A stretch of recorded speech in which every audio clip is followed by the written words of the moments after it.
el mes del niño, pero también tenemos que recordar algo que es fundamental para nuestra historia, que es el aniversario del paso a la inmortalidad del general don José de San Martín, 17 de agosto, aunque pasa, digamos, como un día desapercibido, fue un fin de semana más. Pero nosotros acá en la Facultad del Ejército lo queremos recordar.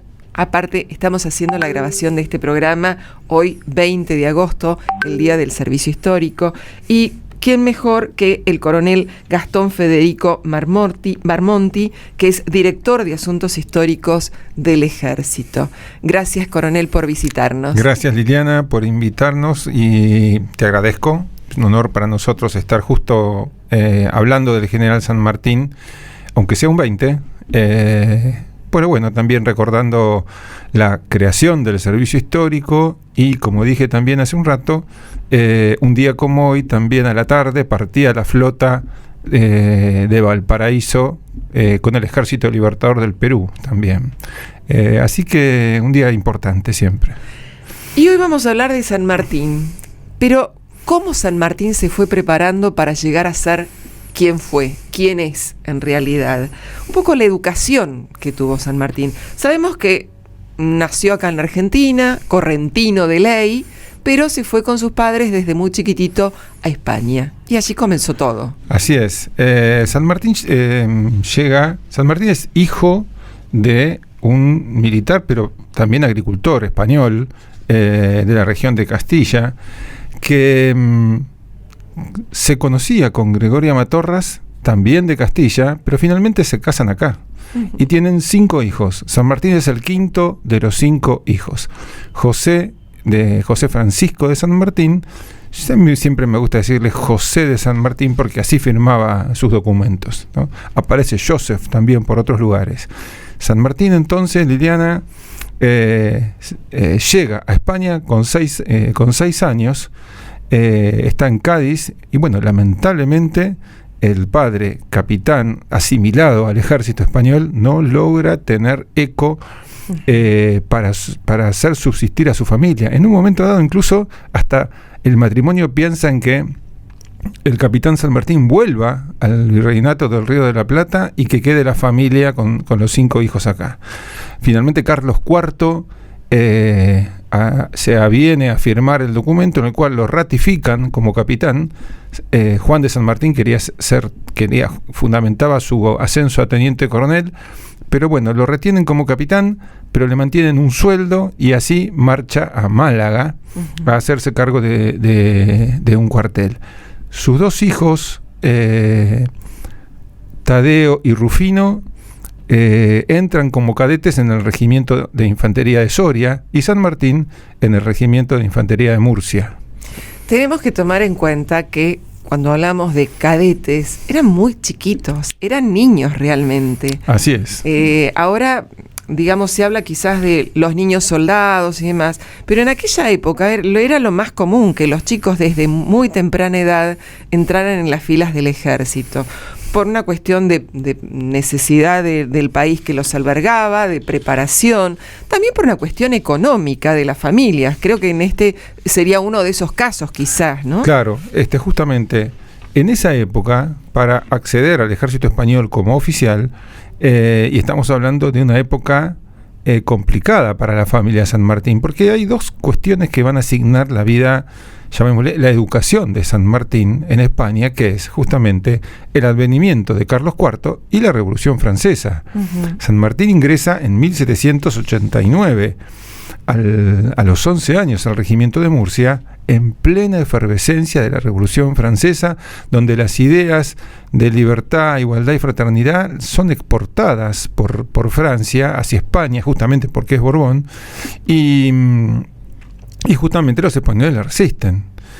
Para ser oficial había que ingresar a la Academia Militar en Ávila, que tenía la infantería, la caballería e ingenieros, o a la Academia Militar de Segovia, la de artillería. Pero era una clase alta y era difícil el ingreso.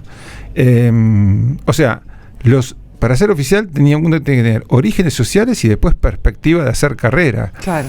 En esa época, por ejemplo, las 2/3 partes de los oficiales provienen de la nobleza y 1/3 proviene de soldados ascendidos, hidalgos, hijos de oficiales o sargentos cualificados. San Martín viene justamente de hijo de oficial. Uh-huh. Y si bien le faltaban 2 meses para cumplir la edad permitida, acceden justamente en Málaga, donde también interviene, me imagino, el padre, para que lo acepten como cadete. Y para aceptarlo como cadete también, dentro de las sabias ordenanzas de Carlos III, que ya llevan 21 años en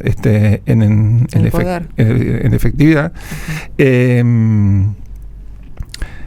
Estas ordenanzas de Carlos III indicaban en el artículo 29 que cada coronel jefe de regimiento debería designar un oficial para que justamente trabajara sobre ese cadete, uh-huh. Y preparándolo, claro, lógico. Preparándolo para el día de mañana quizás claro, ocupar lugares más importantes. Claro, y fijémonos, ese oficial tenía que tener talento, expresión, genial amor por la institución para insuflar en el cadete toda ir marcándole un perfil de militar. O claro. sea, ese coronel debía designar a un oficial y ese oficial tenía que tener unas cualidades sobresalientes para preparar a esos cadetes, ¿no es cierto? Creo que es un poco también lo que pasa cuando alguien entra en el colegio militar, se prepara como cadete, y hablamos de las virtudes sanmartinianas. O sea, no es solamente la preparación, el conocimiento en la batalla, cómo llevar un ejército, sino todo eso, ese trasfondo que hace al oficial para poder llevar adelante la función que claro, debe cumplir. Es ¿no? así, Liliana, porque vos fíjate que hoy en día nuestros oficiales del colegio militar cumplen de alguna manera con este requisito del artículo 29. No cualquier oficial es jefe de una claro. subunidad del colegio y no cualquier oficial es instructor del colegio militar, ¿no es cierto? Es un orgullo para nosotros tener ese segmento de oficiales que se encarga de preparar los cadetes. Y en la antigüedad, justamente, el cadete se lo preparaba con estos oficiales designados por el coronel, jefe de ese regimiento, y la idea era justamente que ese cadete se forme y un día se lo pueda promover y ascender a segundo subteniente, tal cual como pasa después de 4 años en el colegio militar. Uh-huh. Y ese cadete dejaba la bayoneta, se decía, porque obviamente tenía un fusil con la preparación en 6, 8 u 11 pasos para cargar el fusil, y pasaba a tener un sable, tal cual como ocurre hoy con nuestros oficiales. O sea, claro. Es el sable del subteniente, y en aquel momento era dejar, justamente se le decía, la bayoneta para portar el sable de segundo subteniente. Claro, la importancia, digamos, que tiene ese sable, ¿no? Seguramente hoy en la batalla no lo van a utilizar, pero tiene todo un símbolo. Un significado. Es muy importante. Claro.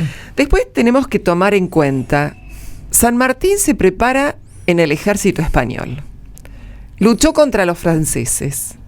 Decide después, ya a los 33 años, ¿no es así? Sí. Volver a su tierra natal, con un gran bagaje, porque fue muy reconocido. Usted comentó que tenía 2 hermanos que también habían entrado en el ejército, pero él, siendo más chico, digamos que los superó en jerarquía. Viene y lucha contra los españoles, lucha buscando la emancipación de América. Qué importante que habrá sido ese sentimiento de patria. Claro.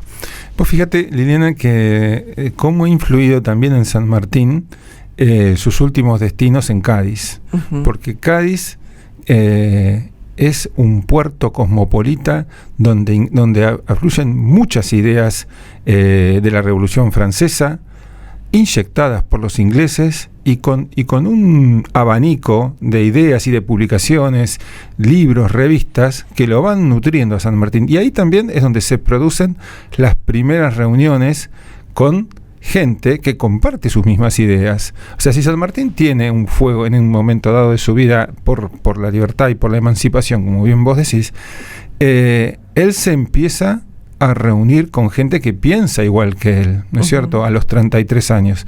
Entonces, él va viendo cada paso en su vida, cómo se va dando y cómo se van produciendo esas coincidencias. También es importante reflejar que San Martín en ese momento de su vida se encuentra solo.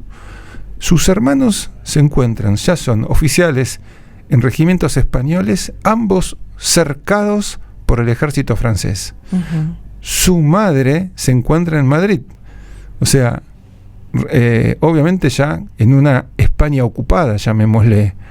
Su madre ya grande, él ya con 33 años, su hermana casada, ya con parte con su, llamémosle, su cuñado pro francés. Entonces su vida, en su vida ya se encuentra solo, y sus hermanos también ya tienen desarrollada su vida. Entonces todo eso conjuga para que él, que está mirando y que está rodeado de ideas de libertad, empiece a mirar hacia América del Sur y hacia Buenos Aires. Recordemos también que es en el mismo Cádiz donde llega primero las noticias de las invasiones inglesas. O sea, Buenos Aires ha dado el ejemplo de resistencia como posesión española ante la agresión británica. Y después le llegan también las noticias de que es Buenos Aires la que se ha levantado al caer el gobierno español. Uh-huh. O sea, fijémonos lo que decíamos también al principio.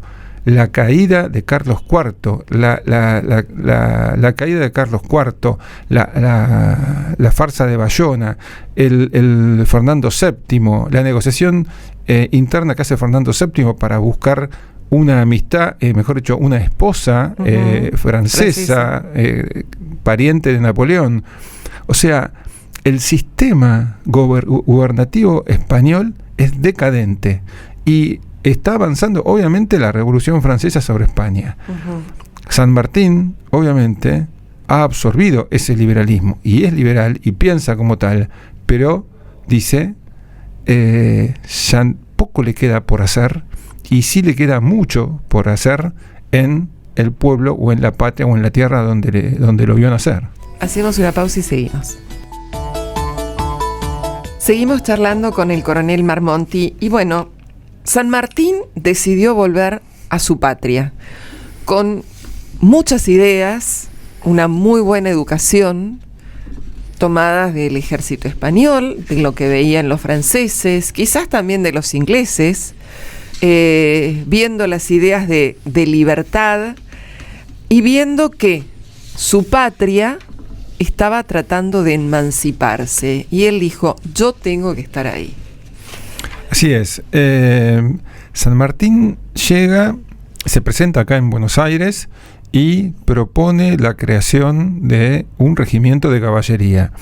Un regimiento de caballería que él propone que sea de granaderos a caballo.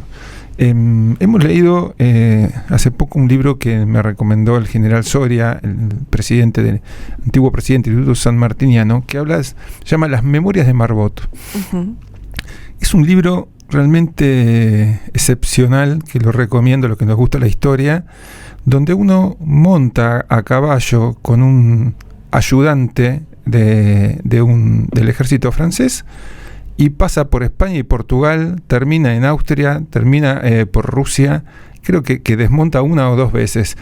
Pero lo que más me llamó la atención es cuando él comenta el ingreso del ejército francés en España y la admiración que sienten los españoles con la guardia de Napoleón. Uh-huh. Recordemos que los primeros combates entre Francia y España son con tropas de leva, pero cuando Napoleón termina con...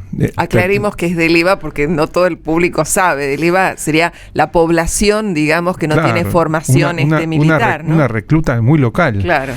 Con muy poca formación militar. Cuando Napoleón termina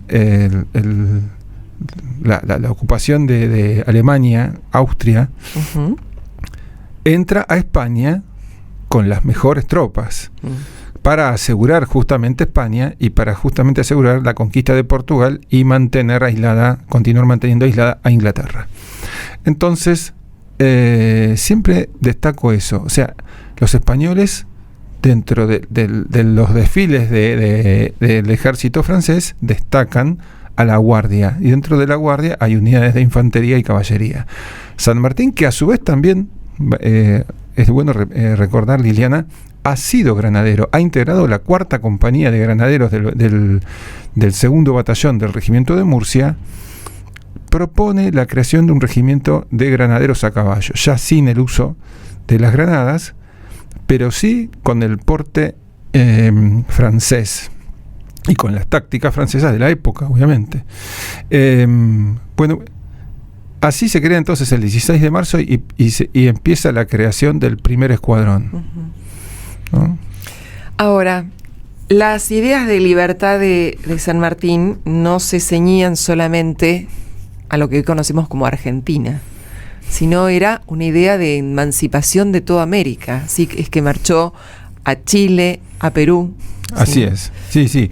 San Martín, cuando crea el regimiento de granaderos, del cual se toma mucho tiempo para la creación, para la instrucción personal de cada granadero, el primer escuadrón, la creación del primer escuadrón empieza el 16 de marzo y termina cerca del 11 de septiembre.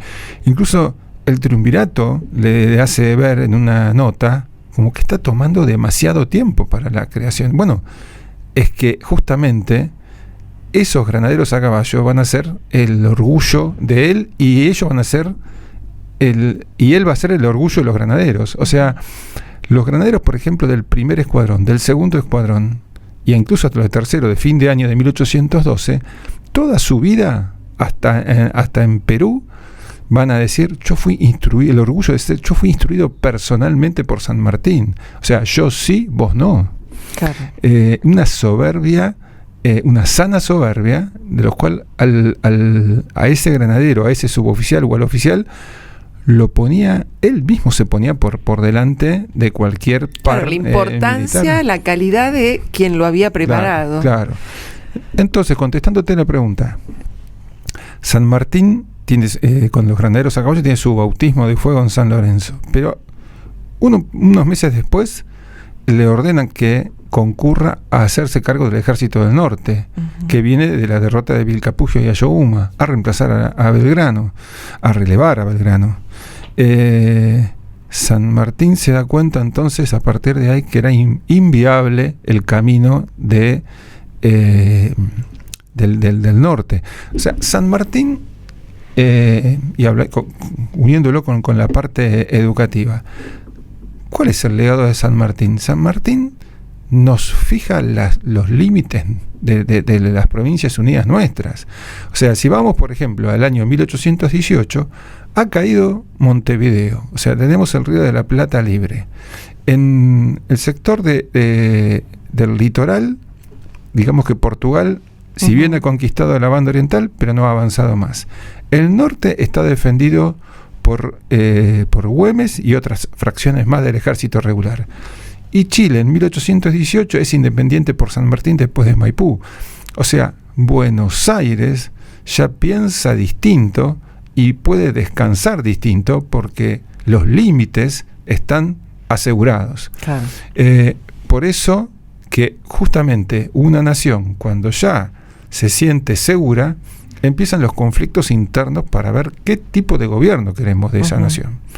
Entonces, es cuando ahí San Martín, como vos decías recién, Liliana, que tiene su visión de terminar con la amenaza realista, propone continuar la campaña al Perú. Y Buenos Aires le dice, no, porque tenemos primero que organizarnos nosotros como nación. Pero San Martín no comulga con la lucha interna, claro. con como dicen, ensangrentar su sable en luchas civiles. Y además ha diseñado esta máquina militar que es el Ejército de los Andes y que juntamente con las fuerzas de Chile se llama Ejército Libertador del Perú, para dar justamente final, para realizar el último acto de la emancipación, que es terminar con el ejército real en Perú. Y ahí sí termina, y ahí sí hablamos de emancipar, ahí sí hablamos de independencia. Se emancipa el hijo del padre, por eso le decimos guerra de la emancipación. Entonces, esa es la idea que vos también decías ahora. Continuamos hablando con el coronel Federico Marmotti, que es director de Asuntos Históricos del Ejército.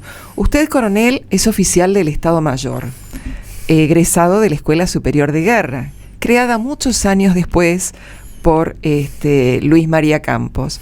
Pero esta idea de formar oficiales del Estado Mayor es muy anterior a Luis María Campos. Quizás un poco lo trajo también San Martín, de ver qué era lo que pasaba ya en Europa, ¿no? Claro, justamente cuando hablábamos de la educación de la época, fijémonos que los destinos de San Martín, a partir de que asciende a capitán, pasa a ser ayudante mayor, teniente coronel, ayudantes, o sea, ayudantes de una plana mayor y de un estado mayor, porque esa era la forma en que se lo formaba al general, siendo inicialmente oficial jefe. O sea, hoy en día también ocurre en nuestro ejército y en otros ejércitos del mundo.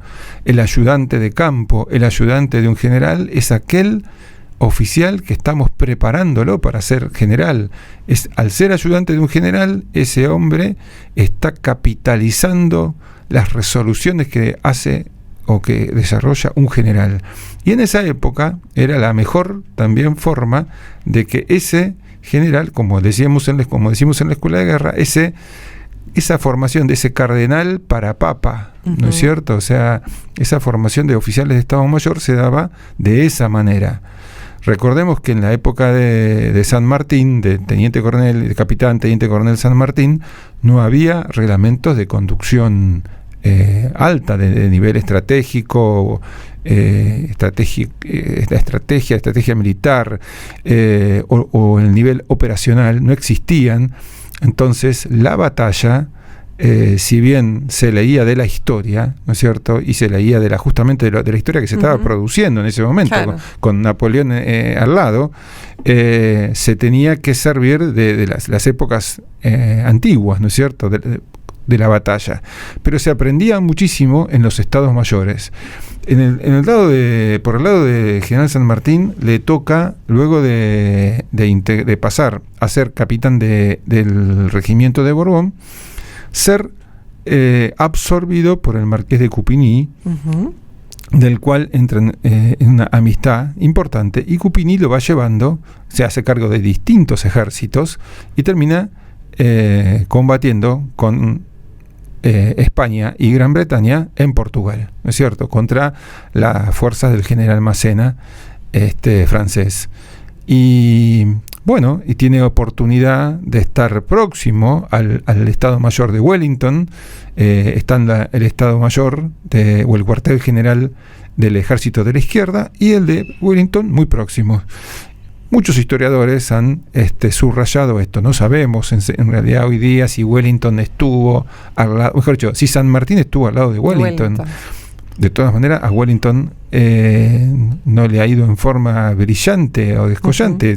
Obviamente es el máximo general de la historia británica, y obviamente lo hace a partir de Waterloo, pero hasta ese momento era un brillante general. Claro. Y tiene la oportunidad San Martín de compartir. Nos imaginamos que obviamente San Martín capitalizó en ese momento todo lo que podía absorber en cuanto a la conducción de esos niveles. Pero pensemos que San Martín, o sea, Wellington para San Martín es un desconocido, es un general británico, claro, pero no sabe San Martín que en 1815, cuando él está en Tucumán, se va a producir Waterloo. O sea, claro, no hay manera de prever eso, ¿no es cierto? Sí, pero sí, los historiadores vemos esa posibilidad, a lo mejor ese momento, llamémoslo, de interactuar con otro Estado Mayor. Sí, yo creo que hay que distinguir más allá de ser un gran militar, ha sido una mente brillante, que ha podido absorber, digamos, de todos los lugares que ha estado, con quienes ha estado, aquello que el día de mañana él pudo aplicar, ¿no? Claro. Ahora, cuando él viene a Buenos Aires, trae un gran equipaje, y ese equipaje está plagado de libros. Así es. De lo más variados. Sí. ¿No? Sí, justamente, mira, San Martín le decía la librería, ¿no es cierto? Le decía 11 cajones cuyo inventario él lo había hecho de puño y letra, y esta librería o estos cajones marchan o viajan de Cádiz a Londres, de Londres a Buenos Aires, de Buenos Aires a Mendoza, de ahí a Santiago y después a Lima. Son 735 volúmenes. Realmente una librería. Sí, sí. Y más para la época. Y claro, más para que no era tan fácil. Y más para un oficial jefe modesto como San Martín. Sí. ¿No es cierto? De una familia humilde. Sí. Pero recordemos también que en sus últimos meses en Cádiz está en el momento, como decimos muchas veces, en el momento exacto, en el lugar justo y en el momento justo, donde van arribando publicaciones, libros. La Revolución Francesa va entrando. Claro, se va nutriendo. Y la va inyectando incluso Inglaterra misma, ¿no es cierto? Son 571 volúmenes en francés, lo cual es el 77%, 157 en castellano, 6 en portugués y 1 en inglés. Lo que significa que también dominaba otros idiomas. Sí. Y el idioma dominante era el francés. El idioma de la doctrina era el francés. Y aparte, recordemos que justamente España es vecino de una potencia, de un imperio, y queda parte incorporada al imperio francés. Hasta ese momento podría tener alguna derrota o no Napoleón, pero el genio de Napoleón pasaba por Francia, ¿no es cierto? De esos 249 son de historia, 122 de literatura, 104 de arte y 95 de geografía. Y de eso encontramos 10 tomos de las obras de Federico II, 28 tomos de la historia eclesiástica y después tratados generales de táctica, de elementos de táctica francés. Bueno, evidentemente, más allá, digamos, de nutrirse en cuanto a lo que era la parte militar, se nutría como persona, porque usted está acá comentando la cantidad de libros de arte que también tiene. O sea, su mirada, su personalidad era completa, no estaba restringida a lo militar solamente. Tal cual. Y además, San Martín, es curioso, después de caer prisionero, cuando cae prisionero en el combate entre la Santa Dorotea y el Ayón, empieza a desarrollar el arte por la acuarela. Entonces, es como vos decís, es algo integral. Claro. Es persona, en definitiva. Aparte era un buen músico, tocaba también muy bien la guitarra, y dicen que bailarín. Y muy buen bailarín también, comentan en Chile, en Santiago, cuando regresa del Perú. Así que...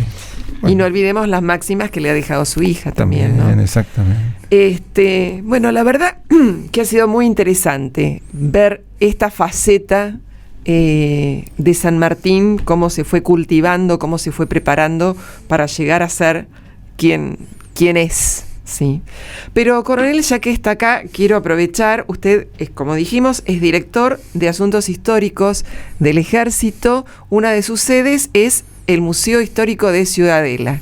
Coméntenos, ¿es un museo que se puede visitar abiertamente? Es un museo que se puede visitar abiertamente durante la mañana hasta las 12, y los sábados se puede visitar hasta las 6 de la tarde. Asuntos Históricos del Ejército absorbe el museo de Ciudadela, pero también los museos del Ejército y las salas históricas del Ejército, y estamos obviamente inmersos dentro de la red MUDEF, que es la red de museos de la defensa, ¿no es cierto? Trabajamos con el Ministerio de Defensa y con las demás fuerzas para mejorar, obviamente, actualizar los museos y sus integrantes, las salas históricas y también los monumentos históricos, ¿no es cierto?, que tiene el Ejército. Asuntos Históricos toma la parte de museos, y también el Servicio Histórico del Ejército, que tiene nuestra máxima posesión, nuestro máximo tesoro en la historia militar, donde tenemos la historia militar original de la Guerra del Paraguay, de la parte de la ocupación de la Patagonia, ocupación del Chaco, y también tenemos más de 360.000 legajos originales de los militares que transitaron por el ejército argentino, que también es un tesoro histórico. Muchas veces el edificio en sí. Sí, el edificio es la antigua Casa de la Moneda de 1887. Bueno, también Ciudadela es de 1902, ¿no? Y decía, estos legajos, muchas veces los 2 años que estuve me divertía sometiendo a pruebas si encontrábamos. Muchas veces venía algún colega de Luján para ver si encontrábamos. Yo me quedaba sorprendido de cómo lográbamos hacer aparecer documentación que para mí era impensado. Y bueno, antiguamente habían carpetas, ¿no?, de legajos, no eran 2 legajos con separadores. Entonces, y están conservados en la dirección del Servicio Histórico. Sí, la verdad que sí. Bueno, le agradezco muchísimo. Insto a todos nuestros oyentes que visiten tanto uno como otro. Es el Museo Histórico de Ciudadela, justamente tiene ese nombre de Ciudadela porque es una pequeña ciudadela la construcción que tiene, muy lindo. Muchas veces se hacen a puertas abiertas con recreaciones históricas y demás. Así que bueno, coronel, ha sido muy amable, muy instructiva toda su presentación. Te agradezco mucho. Y permitime un último aviso parroquial. El 14 de septiembre vamos a hacer una recreación, abonando también esto de San Martín, donde vamos a hacer una recreación del campamento del Plumerillo y después de un combate en Cumpeo. Bueno, allí estaremos entonces. Muchas gracias.